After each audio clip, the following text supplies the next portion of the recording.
Alléluia. Nous disons merci à la chorale, elle peut reprendre place. Merci beaucoup à tout le monde pour votre participation à ces cultes qui est une particularité et Dieu a voulu que vous puissiez être là en fait d'écouter ces rémas qui va venir de notre Seigneur Jésus. J'aimerais qu'avant qu'on puisse se mettre, qu'on puisse saluer 2 ou 3 personnes et après ça nous allons acclamer le roi de gloire. Est-ce que tu peux m'aider à dire à ton voisin que l'Éternel Dieu l'aime encore au travers de ces instants? Alléluia. Je suis très heureux de me tenir devant l'autel pour parler de la part de notre Seigneur Jésus.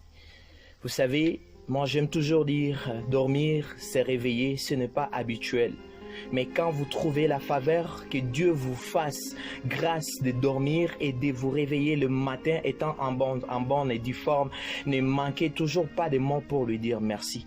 C'est au travers de ces instants que je suis en train de rendre gloire à Dieu pour le fait qu'il a permis que je puisse être vivant en bonne et due forme. Et comme si cela ne suffisait pas, il m'a amené au-devant de vous en fait que je puisse parler de sa part. Qui suis-je? Je suis une simple personne, mais j'ai trouvé grâce au travers de sa face et au-devant de lui. Oui, je lui remercie encore pour ces instants. Je dis aussi merci à tous les membres de la génération d'Atia qui m'ont permis de parler ce soir et ils m'ont fait confiance. Merci beaucoup à Papa Ivan, merci beaucoup Maman Fidéline et tous les membres de la génération d'Atia. Oui, au travers de ces instants, je vais annoncer notre thème de ce soir. Nous n'avons pas beaucoup de choses à dire, mais nous allons partager une parole qui sera une bénédiction pour toi. J'aimerais que tu prennes cette parole avec considération parce que la Bible dit que il envoya sa parole et la parole donna la vie. La parole guérit. J'aime la version d'Arbi qui dit la parole donna la vie. Ça veut dire que la parole de Dieu est capable d'apporter une solution là où il y avait un problème. Ça veut dire que quand la parole de Dieu est libérée, elle est capable de donner la vie même là où la vie n'existait pas. Parce que ce n'est pas une parole d'un homme. La Bible dit que c'est lui qui libère la parole, c'est Dieu-là, il est capable d'appeler à l'existence ce qui n'a jamais existé. Et j'aimerais t'encourager en te disant que ce soir, cette parole sera ta part, au nom de Jésus-Christ de Nazareth. Nous allons partager un thème ce soir qui est intitulé « La puissance de ta bouche ». La puissance de ta bouche.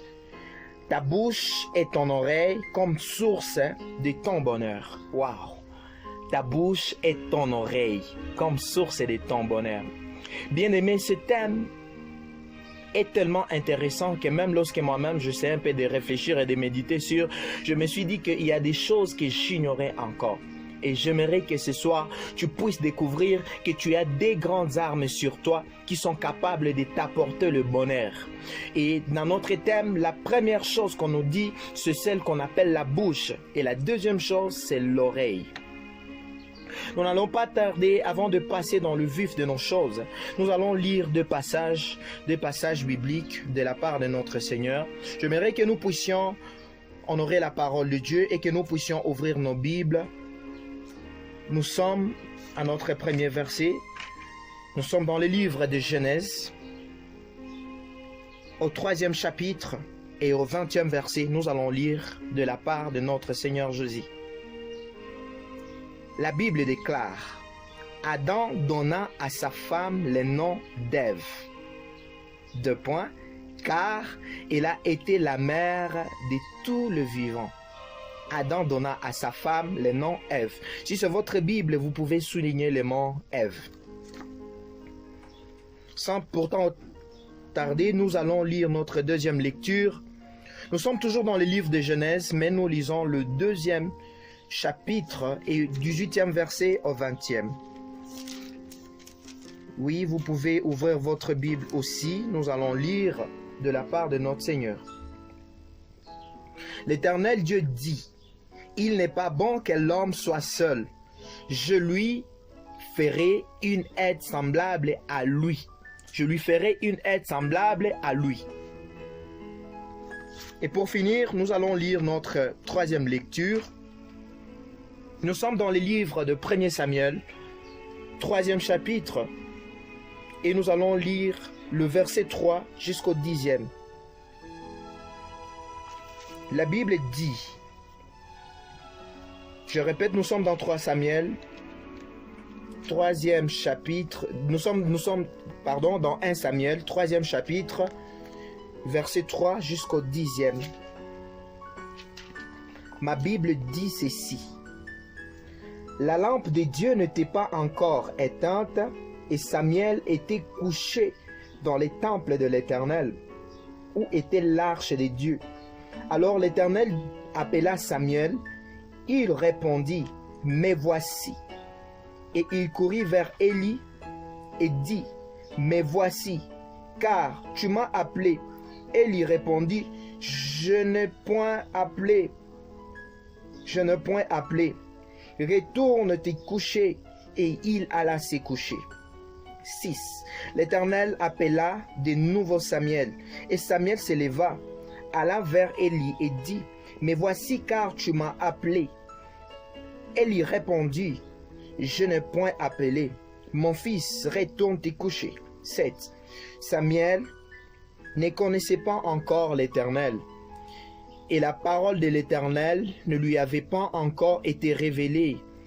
L'Éternel Dieu appela de nouveau Samuel pour la 3e fois, et Samuel se leva, alla vers Élie et dit, « Me voici, car tu m'as appelé. » Élie comprit que c'était l'Éternel qui appelait l'enfant. Et il dit à Samuel, « Va, couche-toi, et si l'on t'appelle, tu diras, « Parle, Éternel, car ton serviteur t'écoute. » Et Samuel alla se coucher à sa place. L'Éternel vint, et se présentant, il appela comme les autres fois, « Samuel, Samuel, Samuel. » Il répondit, « Parle, car ton serviteur écoute. » Nous pouvons fermer nos Bibles. Bien-aimés, je remercie encore Dieu du fait qu'il a choisi que c'était bon qu'aujourd'hui tu puisses comprendre ces choses. La puissance de la langue et la puissance de l'oreille. Permettez que j'utilise le mot la langue, parce que parlant de la bouche, c'est encore superficiel. Tout le monde peut avoir une bouche. Tout le monde peut avoir une bouche, mais les utilisations peuvent être multiples. Quand on parle de la bouche, on s'arrête nécessairement sur les effets que peuvent produire la bouche quant à ses utilisations multiples. J'aimerais dire à quelqu'un que avec une bouche, on ne parle pas seulement, mais la bouche est une porte qui permet aussi au corps de l'homme de vivre. Quand tu as une bouche, ça veut dire que tu ne peux pas mourir de faim. À chaque fois que la nourriture se présentera auprès de toi, elle passera par ta bouche et elle ira donner la force à ton corps. Ça veut dire qu'une personne qui mange normalement, vous verrez que cette personne vivra et la personne aura la bonne santé. Mais la bouche ne s'arrête pas là aussi. La bouche a la capacité dans la vie de l'homme de parler. Quelqu'un peut répéter le mot parler. La parole, c'est une particularité que Dieu a donnée à une créature qu'on appelle la personne, ou l'homme, si vous voulez bien. Cette personne ou cette créature n'a pas été créée comme d'autres créatures. Parce que quand Dieu créait, il faisait tout par sa parole. Mais la chose la plus étonnante ici, Dieu se décide de créer une créature qui est semblable à lui. Et comme si ça ne s'arrêtait pas là, Dieu, il a pris une portion de sa divinité qu'on appelle la parole. Il a remis dans la vie de cette créature. C'est ce qui fait la particularité de l'homme. Bien-aimé, quand tu regardes toutes les créatures que Dieu a créées, tu vas remarquer que l'unique être qui est capable de parler, c'est celui qu'on appelle l'homme ou l'humain, la personne. La personne de l'homme lui donne un pouvoir. Peut-être quelqu'un va me dire qu'il y a un animal qu'on appelle le perroquet qui parle aussi. Waouh, je suis d'accord avec toi. Parce que même quand on étudiait encore à l'école, on nous disait que le cri du perroquet, les perroquets parlaient.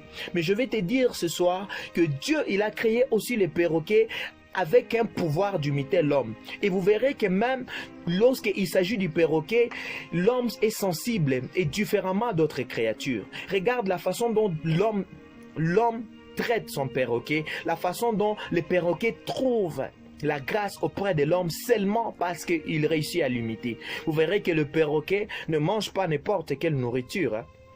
Quand il s'agit du perroquet, l'homme, il part même au marché pour trouver la nourriture pour son perroquet. Quand il s'agit du perroquet, on nettoie l'endroit. On nettoie toujours l'endroit là où cet animal doit passer ses jours.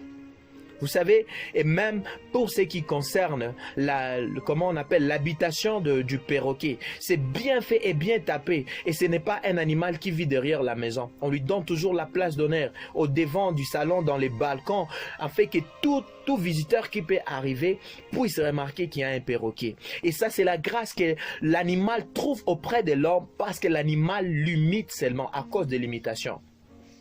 Mais je vais te dire que toi, quand Dieu t'a créé, ce n'était pas pour que tu puisses l'imiter, mais il a pris ce qu'il avait comme divinité et pouvoir. Il a placé dans ton être. Il t'a donné la parole afin que tu puisses agir comme lui. Il t'a donné la parole afin que tu puisses agir comme lui. Dieu, par sa parole, il a créé toutes choses. J'aime ce que la Bible nous dit dans le livre de Jean, qu'au commencement, c'était la parole. Et la parole était avec Dieu. Moi, je ne lis pas dans ces versets-là où on dit que au commencement, c'était la parole de Dieu. Mais je lis, on dit, au commencement, c'était la parole. Et la parole était avec Dieu. Et si vous partez encore loin, vous allez lire là où on dit, toute chose a été faite par elle. Toute chose a été faite par la parole. Ça veut dire que Dieu, en mettant la puissance de parler dans la vie de l'homme, dans la bouche de l'homme, Dieu a octroyé à l'homme le pouvoir de créer. Dieu a octroyé à l'homme le pouvoir d'agir au-delà de ses limites. Dieu a créé à l'homme une chose qui lui donne la capacité d'agir comme un Dieu. Tu vas dire à ton voisin, par ma parole, je suis un Dieu. Oui, dis à ton voisin, à cause de la parole que Dieu a créée en moi, je suis un Dieu. Écoute, bien-aimé, moi j'aime toujours dire que tout ce que nous avons sur la terre s'appelle tel parce que l'homme a parlé. Je m'explique. Nous avons lu dans notre première lecture. Adam, il est devant Ève. Dieu a créé une créature qu'on ne connaît même pas le nom, mais qui ressemble à Adam. Et regardez, Adam, il s'élève et il crie. Voici Ève. Ève qui signifie la femme. Ève qui signifie l'être semblable. Moi, j'aime bien la façon dont Adam avait défini la suite. Il dit, voici Ève qui est la femme. La femme. Voilà, il ajoute encore l'os de mes os, la chair de ma chair. Ça veut dire que avec Ève, Adam s'était senti à l'aise comme il s'était jamais senti auparavant. Mais un grand problème va se poser au travers de cet endroit. Parce que tout ce que nous pouvons vivre, ça dépend de la parole que nous avons. À cause de la parole, Adam, il a eu la possibilité de nommer tous les animaux que Dieu avait créés. Et regarde, il a nommé aussi la femme, femme. Il a nommé la femme, femme. C'est allant du jour que Adam a nommé à Ève le nom de la femme, que Ève est devenue la femme. Je m'imagine, je me pose la question, si Adam pouvait nommer Ève autrement, c'est que Ève serait devenue. Mais regardons un peu. Nous commençons dans Genèse lorsque Dieu crée toutes choses. Dieu, il n'était pas en train d'hésiter, mais il créait chaque chose avec ses fonctionnalités. Et vous allez voir que même en créant l'homme à son image, il lui a donné des capacités rien que par la parole. Et regarde, Adam vient de créer une femme qu'on appelle Ève.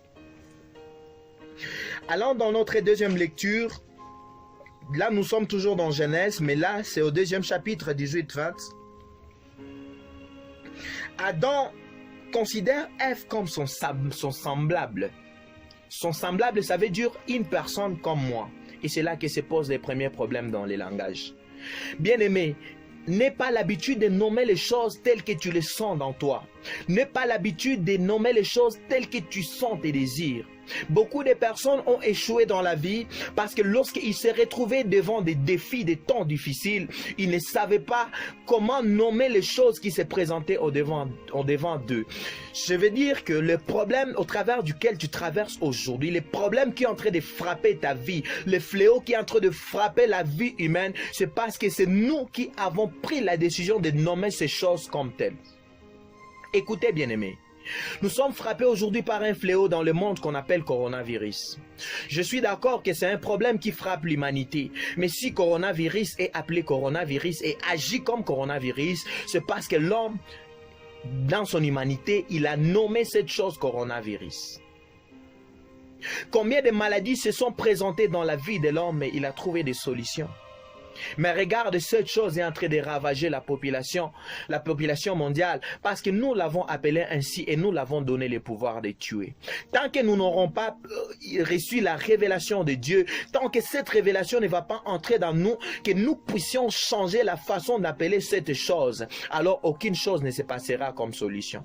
Mais lorsque le peuple de Dieu se lèvera et dire à cette maladie que toi, Corona, c'est nous qui t'avons nommé ainsi, nous décidons de te nommer autrement que tu es une maladie curable, une maladie qui peut trouver la solution facilement. Et je vous assure que notre parole sera capable de transformer les niveaux des choses. Adam, il a vu Ève et il s'est dit, voici mon semblable. Écoute bien aimé, à cause des sentiments de foi, nous nous retrouvons changer des choses négativement. Des choses que Dieu nous a données pour que ça puisse nous servir positivement. Nous nous retrouvons en train de le rendre, oh là là, inefficace. Dieu, il donne à Adam une femme. Une femme parce que c'est un pouvoir. Une femme parce que c'est une puissance. Une femme parce que c'est une personne qui est très différente d'Adam. Mais Adam, il a ignoré qu'il avait des faiblesses. Et il s'est permis de dire, voilà mon semblable. Voici mon semblable que Dieu m'a donné. Ça veut dire qu'il rend Ève incapable à cause de sa parole. Il rend Ève comme lui, une personne qui va agir dans des faiblesses. Voilà Ève commence ses actions. Il a dit à Adam qu'il est le semblable à moi-même. Ça veut dire qu'il est la chair de ma chair. Oh là là. La Bible dit que la chair, ça représente la faiblesse. La Bible dit que la chair représente l'échec. Bien-aimé, comment tu peux prendre une personne nouvelle que Dieu vient de te donner et lui donner le nom, le prénom, la faiblesse? C'est ce que Adam a fait. Et la vie d'Adam, tout ce qui a suivi, ça n'a pas su marcher parce qu'il avait mal nommé sa créature. Il avait mal nommé la créature que Dieu lui avait donnée. Mais bien aimé, j'aimerais que toi, en tant qu'Adam de ce soir, que tu puisses changer la vie des problèmes que tu traverses dans ta vie.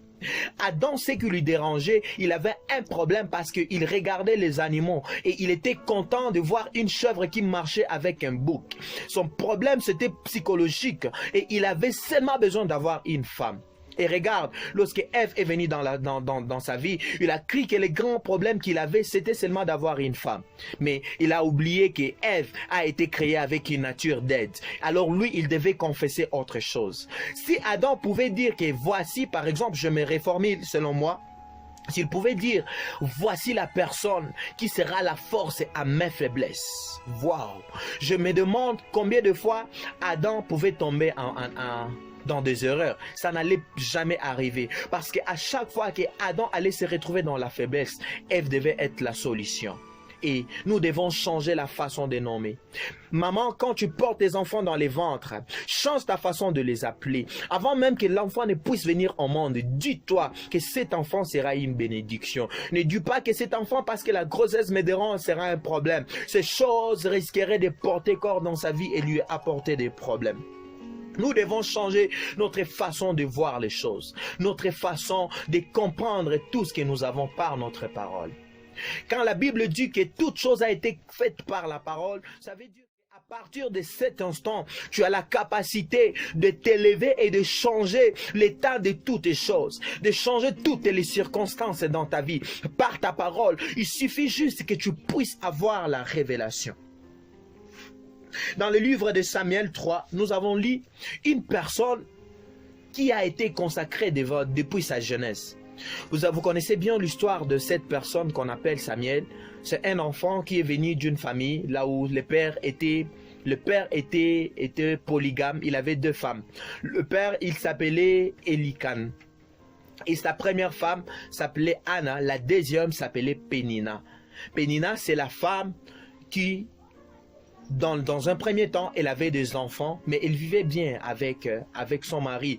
Anne était là, elle ne concevait pas, mais elle vivait quand même dans la maison de son mari. Et un jour, ils étaient partis au temple. Si vous connaissez cette histoire qui est moi, et ce jour-là, c'était une journée de fête, un jour de fête. Ils étaient en fête, mais après la fête, Anne avait réalisé qu'elle avait un souci dans son cœur. Et alors, elle a changé sa façon de parler. Bien aimé, comme Anne pouvait recevoir cette révélation et changer sa façon de parler, Dieu lui donna cet enfant qu'on appelle Samuel.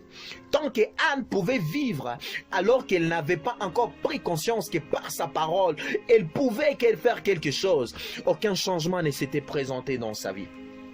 Anne a parlé à son Dieu, elle a ouvert à son Dieu le cœur et lui a dit: mon père, me voici aujourd'hui, bien que je suis dans ton temple, mais voici, j'ai une douleur, une douleur qui dérange mon cœur parce que je n'ai pas d'enfant. Et c'est à partir de ce jour que Dieu lui a écouté. Par sa parole, elle a créé Samuel dans sa vie. Samuel est consacré au temple de Dieu. Samuel vit dans la maison de Dieu.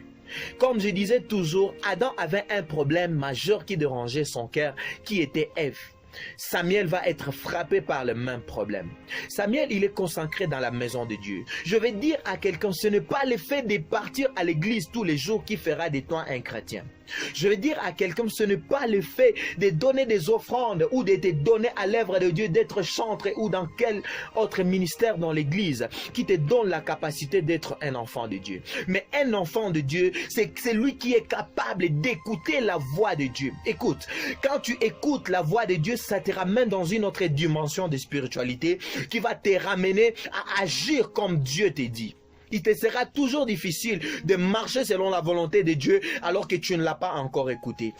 C'est pour ça, la révélation donnée aux hommes de Dieu de date génération, ça veut dire seulement une génération qui marche selon la pensée de Dieu. Mais on ne peut pas marcher selon la pensée de Dieu tant qu'on ne l'aura pas encore écouté.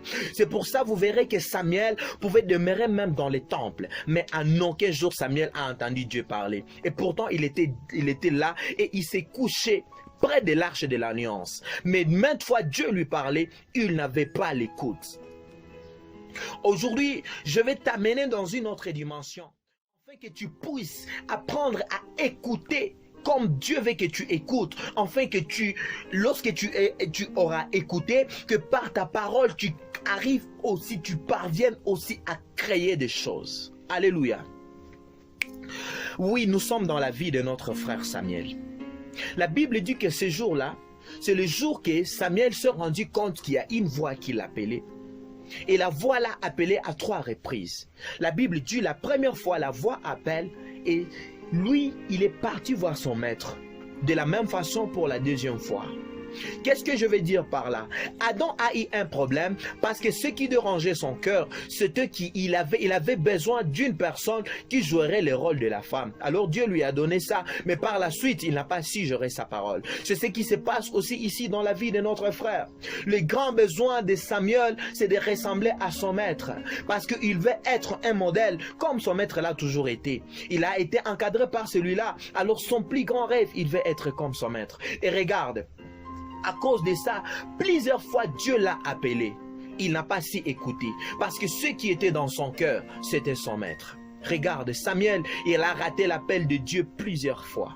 Et la grâce qu'il avait, seulement parce qu'il partait voir son maître et son maître qui était inconsacré.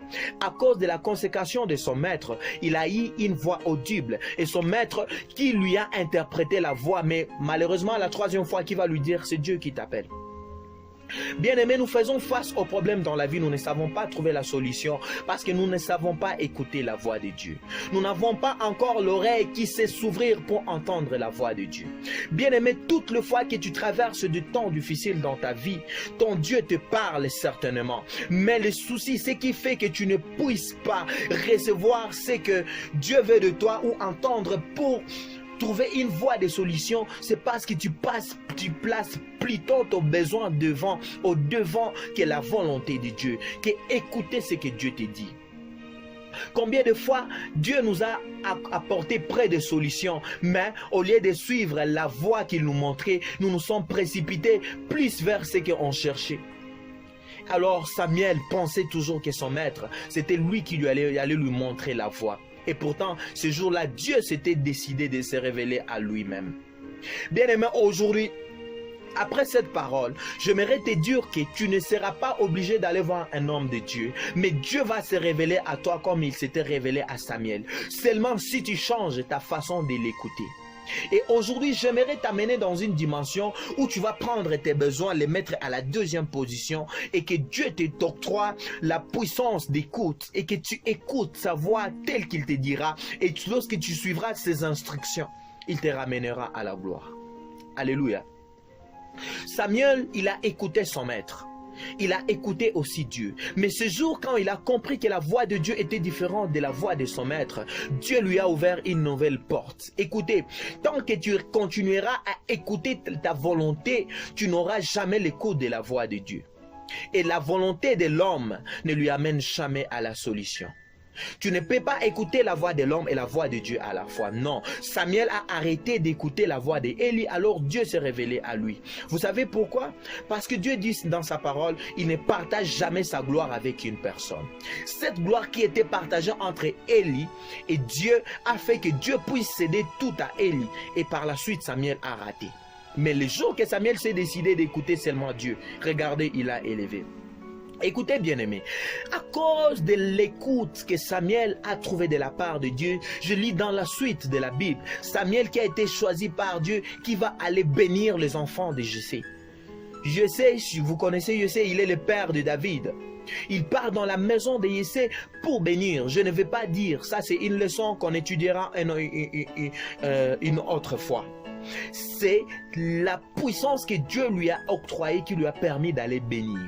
Ça veut dire que ta parole ne viendra pas de toi, mais la parole passera d'abord par l'écoute de ce que Dieu te dira d'aller faire. Tant que Dieu ne t'aura pas encore dit quoi que ce soit, tu n'auras pas la puissance de bénir. C'est pour ça que vous remarquerez que dans nos vies, nous sommes plutôt en train de maudire maintes fois, même notre pays. Qu'est-ce que toi tu dis de ton pays chaque jour? C'est un pays maudit parce que tu n'as pas encore la révélation. Qu'est-ce que toi tu dis de ta famille? Que c'est une famille pauvre parce que tu n'as pas encore reçu la révélation. Écoute bien aimé, la révélation pour ce que aujourd'hui passera par l'écoute. Lorsque tu ouvriras ton oreille pour écouter le roi de gloire, alors il te révélera les choses. Lorsqu'il t'aura révélé ces choses, tu vas changer ta façon de parler. Et lorsque tu béniras, tu créeras des choses, tu créeras de nouvelles dimensions d'agir dans tout ce que tu seras en train de traverser. Bien-aimé, cherche que Dieu te parle par rapport à la situation actuelle. Ne te précipite pas à maudire et dire que ce sont des plaies. Dieu est en train de frapper le monde. Qui t'a dit que Dieu est en train de nous frapper? C'est seulement parce que nous ne voulons pas comprendre ce qui se passe. J'aimerais que tu montes dans la dimension. Entre dans la hauteur. Demande à Dieu, je vais écouter ta voix. Je ne vais pas voir ma solution qui est la guérison des coronavirus ou d'autres fléaux ou maladies qui se présentent dans la vie. Mais parle-moi. Alors que Dieu t'aura parlé, tu comprendras que dans ce que Dieu te donnera, tu seras capable de transformer la vie des choses. Ce soir, j'ai besoin que tu utilises ton oreille autrement. Parce que grâce à ton oreille, ta bénédiction est disponible.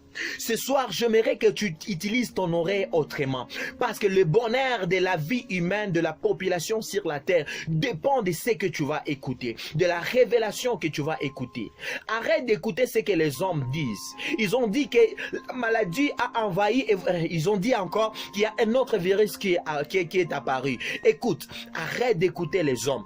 Ouvre ton oreille au roi de gloire. Il va te parler ce soir. Il va te parler ce soir. Et lorsqu'il t'aura parlé, tu te lèveras, tu te lèveras. Tu ne te lèveras pas comme Adam. Lui, il s'est levé sans écouter quoi que ce soit. Lui, il s'est levé et il a commencé à confesser des choses sans la révélation. Mais ce soir, je suis en train de te dire que tu te lèveras comme Samuel. Tu auras déjà pris la parole de la part de Dieu. Dieu t'aura déjà révélé une chose. Et lorsque tu te lèveras, ça sera pour proclamer la bonne nouvelle. Ça sera pour confesser des choses. Ça sera pour transformer des situations. Ça sera pour créer. Ta parole est capable de créer.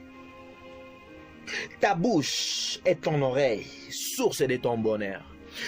Nous avons compris que par notre langue, nous pouvons des grandes choses. Peuple de Dieu, nous n'avons pas été créés pour maudire. Non, écoutons Dieu selon qu'il nous dit et nous allons vivre.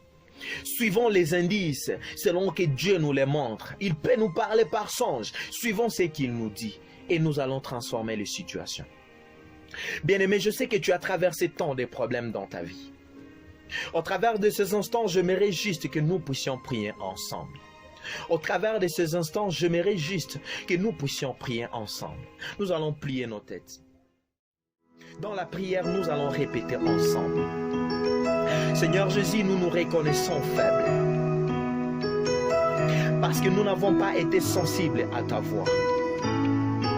Nous avons parlé selon nos volontés, sans chercher la révélation. C'est pour ça que nous nous sommes retrouvés dans des pièges comme notre papa Adam. Mais aujourd'hui, nous comprenons que tout ce que nous pouvons faire, nous devons d'abord chercher la révélation. Nous devons éviter d'écouter les hommes, mais chercher la révélation de Dieu. Et grâce à ça, nous allons parler comme toi. Et nous allons créer un climat nouveau. Nous allons créer un climat nouveau sur la terre. Nous allons bénir notre pays. Et nous allons bénir le monde. Au nom de Jésus-Christ de Nazareth. Amen. Amen. Amen. Que le nom de Jésus soit encore béni. C'était votre serviteur Eli Malekani. Eli Malekani, il est évangéliste dans la génération d'Adia. Nous avons été heureux de parler de la part de notre Seigneur Jésus. Nous vous encourageons de vous abonner sur notre chaîne YouTube. Abonnez, allumez aussi votre cloche pour ne pas manquer d'autres de nos programmes. Vous pouvez aussi regarder après cette vidéo notre numéro de contact. En cas de besoin, vous pouvez nous contacter et nous serons encore bénis de continuer toujours à parler avec vous. En cas de besoin de prière, nous sommes disposés pour vous et que le nom de notre Seigneur Jésus-Christ soit béni. Au nom de Jésus-Christ, nous prions. Amen.